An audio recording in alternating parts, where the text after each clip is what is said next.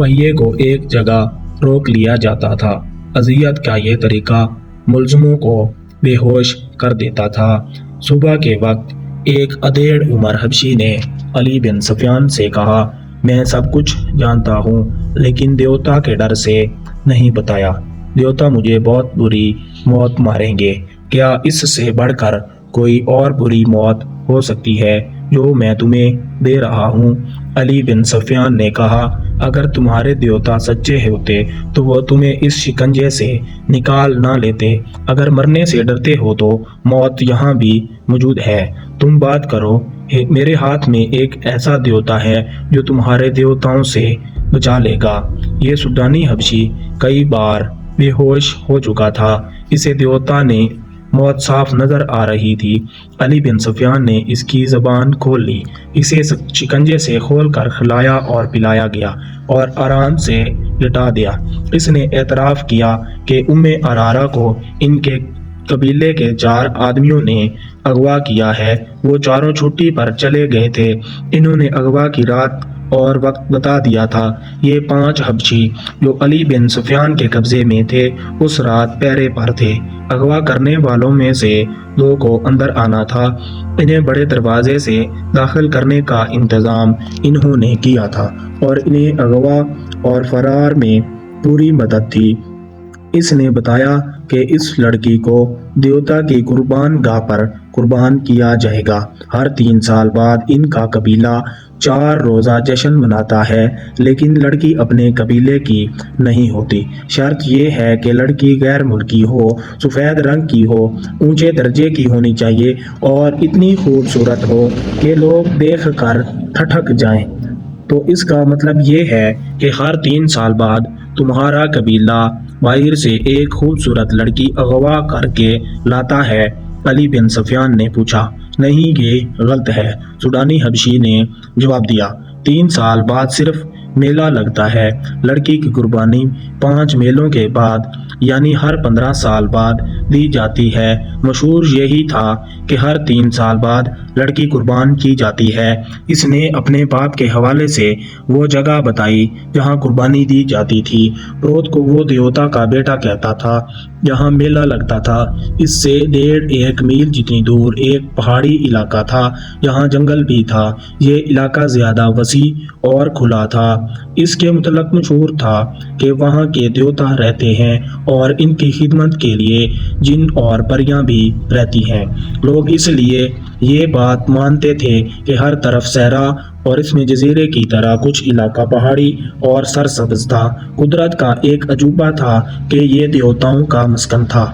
اس علاقے میں فرعونوں کے وقتوں کے کھنڈر تھے۔ وہاں ایک جھیل بھی تھی جس میں چھوٹے مگرمچھ رہتے تھے۔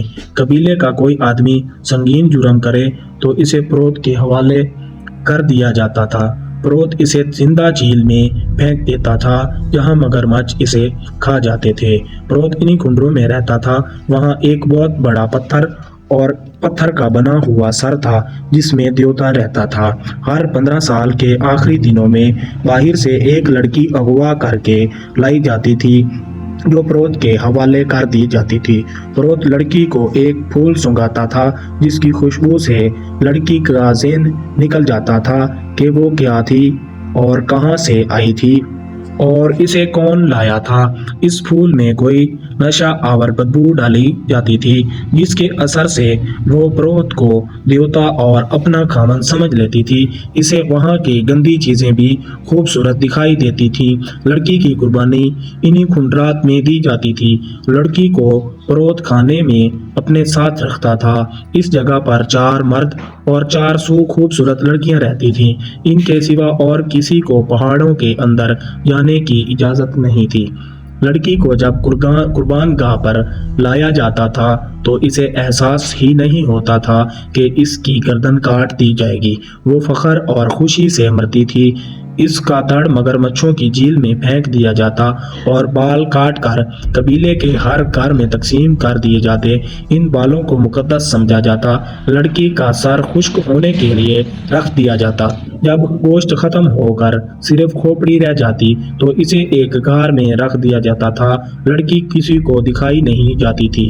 15 سال پورے ہو رہے ہیں، اب لڑکی کی قربانی دی جائے گی، کسی حبشی نے کہا۔ ہم 9 آدمی مصر کی فوج میں بھرتی ہوئے تھے۔ ہمیں چونکہ نڈر اور وحشی سمجھا جاتا ہے، اس لیے ہمیں خلیفہ کے محافظ دستے کے لیے منتخب کر لیا گیا۔ 2 مہینے گزرے ہیں، ہم نے اس لڑکی کو دیکھا۔ ایسی خوبصورت لڑکی ہم نے کبھی نہیں دیکھی تھی۔ ہم سب نے فیصلہ کر لیا کہ اس لڑکی کو اٹھا کر لے جائیں گے اور قربانی کے لیے پیش کریں گے۔ ہمارے ایک ساتھی نے، جو کل مارا گیا ہے، اپنے گاؤں جا کر قبیلے کے بزرگ کو بتایا کہ اس بار قربانی کے لیے ہم لڑکی لائیں گے۔ ہم نے لڑکی کو اغوا کر لیا ہے۔ یہ قصہ سلطان صلاح الدین ایوبی کو سنایا گیا۔ وہ گہری سوچ میں پڑ گیا۔ علی بن سفیان اس حکم کا منتظر تھا کہ سلطان ایوبی نے نقشہ دیکھا ہے اور کہا ہے، اگر جگہ یہ ہے تو ہماری عملداری سے باہر ہے۔ تم نے شہر کے پرانے لوگوں سے جو معلومات حاصل کی ہیں، ان سے یہ ثابت ہوتا ہے کہ فرعون تو صدیوں کو گزر گئے، مگر فرعونیت ابھی بھی باقی ہے۔ وصیت مسلمان ہم پر فرض ہوتا ہے کہ ہم اگر دور نہ پہنچ سکے تو قریبی پڑوس سے کفر اور شرک کا خاتمہ کریں گے۔ آج تک معلوم نہیں کتنے والدین کی معصوم بیٹیاں قربان کی جا چکی ہیں اور اس میلے میں کتنی بیٹیاں اغوا ہو کر فروخت ہو جاتی ہیں۔ ہمیں دیوتاؤں کا تصور ختم کرنا ہے۔ لوگوں کو دیوتاؤں کا تصور دے کر نام نہاد مذہبی پیشوا لڑکیاں اغوا کروا کے بدکاری اور عیاشی کو ختم کروانا ہے۔ اچھا تو ناظرین، اگر آپ دیکھنا چاہتے ہیں کہ لڑکی کے ساتھ کیا ہوا اور ارارا کو کیا قربان کر دیا گیا، یا سلطان صلاح الدین ایوبی نے اور علی بن سفیان نے اپنے جاسوسوں اور چالوں کی مدد سے ارارا کو بچا لیا، اور اس کے ساتھ مزید کیا ہوا، اور آگے کی مزید تاریخ اور واقعہ دیکھنے کے لیے جو پہاڑوں اور دیوتاؤں کے گھر میں پیش آیا، تو چینل کو سبسکرائب کریں اور اگلی ویڈیو دیکھیں تاکہ آپ کو پورا واقعہ سمجھ آ سکے۔ اگر آپ کو ہماری ویڈیو اچھی لگی ہے تو سرویا ٹی وی کو سبسکرائب کر دیں اور ساتھ میں لگی بیل آئیکن کو بھی پریس کر دیں تاکہ ایسی اچھی ویڈیوز آپ تک پہنچتی رہیں اور یہ والی پوری تاریخ کو آپ انجوائے کر سکیں اور سمجھ سکیں۔ ارارا کے بارے میں جاننے کے لیے اگلی ویڈیو کو لازمی دیکھیں اور کمنٹ سیکشن میں بتائیں کہ ویڈیو آپ کو کیسی لگی۔ اللہ حافظ۔ تو ملتے ہیں انشاءاللہ اگلی ویڈیو کے اندر۔